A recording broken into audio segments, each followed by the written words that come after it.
जय श्री कान्हा। राधे राधे। आज मैं एक सत्य कथा सुनाने जा रही हूँ, कान्हा और माँ की कहानी। आज भी कान्हा एक महिला के साथ माता का पुत्र का रिश्ता निभा रहे हैं, ये कलयुग में भी।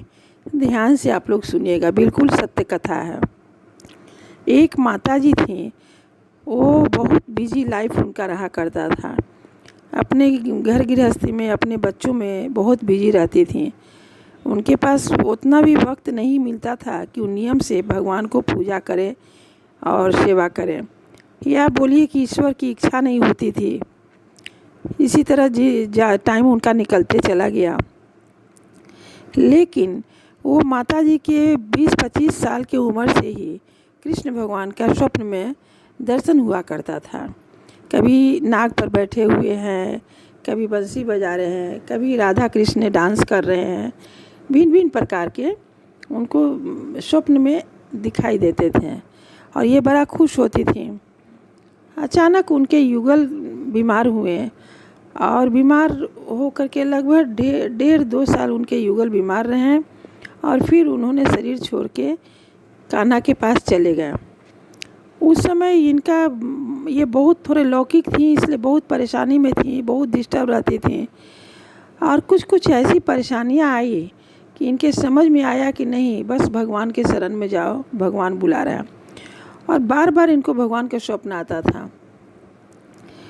तो ये बस कान्हा को अपना पुत्र मान ली, कृष्ण को पुत्र मान ली, और उस तरह से ये कान्हा की मूर्ति लेकर के अपने पास रखती थी। और बस कभी अकेले में दुख या अच्छी बात करना हो तो कान्हा से बात करें, कभी दुख वाली बात करना है तो अकेले में कान्हा से बात करें। इस तरह उनकी लाइफ चल रही थी, बड़ी मज़े से चल रही थी।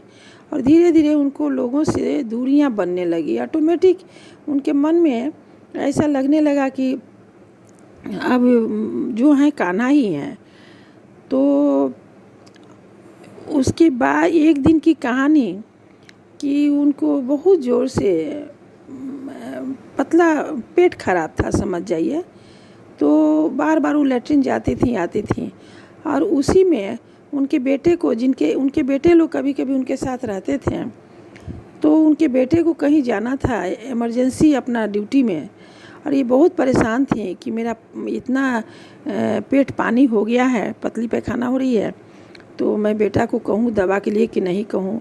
1-2 मिनट सोची है, उसके बाद में बस मन में सोच ली, कान्हा मैं तुम्हारा, तुम मेरा, तुम मेरे पुत्र हो, तुम जो समझो करो, मैं तो किसी को कहने वाली नहीं हूँ। बेटा उनका ऑफिस चला गया और सो गई। एक बार 3 बजे शाम में उठी और बस इतना ही वो कान्हा से सिर्फ कहीं। उसके बाद 2 दिन तक उनका मने पोटी हुआ ही नहीं, बिना दवाई का, बिना कुछ खाए पिए। और इस तरह से कई घटनाएं उनके साथ घटी हैं और अभी भी घटती हैं। तो वो शेयर करती हैं और उन्हीं की कहानी को हम कहानी ऑडियो बना के आप लोगों के पास भेज रहे हैं, विश्वास के लिए कि आज भी कान्हा, सच्चे मन से बुलाओ, कान्हा आते ही आते हैं। एक आपसे प्रार्थना है कि ये वीडियो बहुत लंबी हो जाएगी, इसलिए इसका दूसरा पार्ट में भी हम आपको बताते रहेंगे, पार्ट कर करके। तो अभी भी वो माता जी कान्हा के साथ अपने माँ और पुत्र के रिश्ते को निभा रही हैं। कान्हा निभा रहे हैं, वो तो नहीं निभा रही हैं, वो तो लौकिक में है अभी, लेकिन कान्हा उनके रिश्ते को निभा रहे हैं। कोई भी काम ऐसा नहीं होता है कि कान्हा उनके सामने वो काम नहीं करने देते हैं, नहीं होने देते हैं। अगला फिर अभी हम दूसरा वीडियो में आपको फिर बताऊंगी, इसलिए क्योंकि ये वीडियो बहुत लंबी हो जाएगी और बिल्कुल ये सत्य कहानी है। इसलिए मैं सोच रही हूँ कि आप सभी कान्हा भक्त को, भगवान भक्त को ये कहानी मैं सुना ही दूँ। जय श्री कान्हा, जय श्री कान्हा। आप अगर लाइक कीजिए, सब्सक्राइब कीजिए। अगर कान्हा पर भरोसा हो तो कुछ कमेंट लिखिए और सब्सक्राइब ज़रूर कीजिए और बेल बजा दीजिए, ताकि सब कान्हा की सच्ची कहानी आप तक पहुंच जाए। जय श्री कान्हा, जय श्री।